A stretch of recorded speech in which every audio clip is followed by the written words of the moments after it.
Alright guys, so this is a pretty interesting benchmark run. Not because I'm running my typical Battlefield Bad Company 2 test sequence, but actually because I am not running the card at stock speed right now.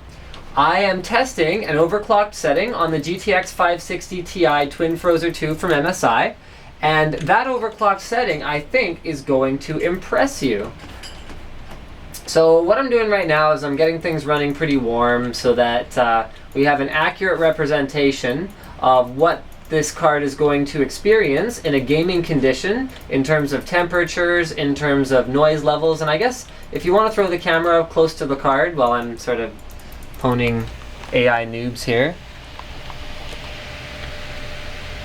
That should give you some idea approximately how loud it is. Like it's not like a hairdryer. Like if you guys remember the video I did where I cranked the GTX 580 up to the maximum fan speed. So I believe the fan speed it's running at is about 55%, which really isn't that bad.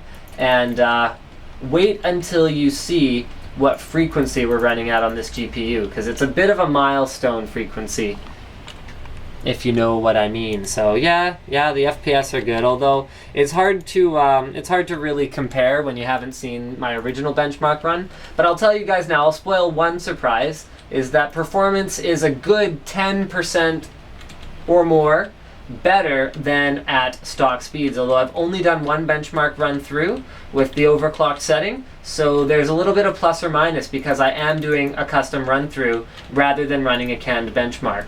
So there are advantages to doing a custom run through in that it's more representative of actual gameplay if you're a total noob and you play like me with the noob tube. But the drawback is that the results are less consistent, so you do have to do more run-throughs to get something usable. So I'm actually done the run-through here. We can actually, oh no, I never started it because I had my FPS in the corner. Oh well. The point is this. When we close the game, we are running at a GPU frequency of 1 gigahertz. Okay, I have not touched the RAM.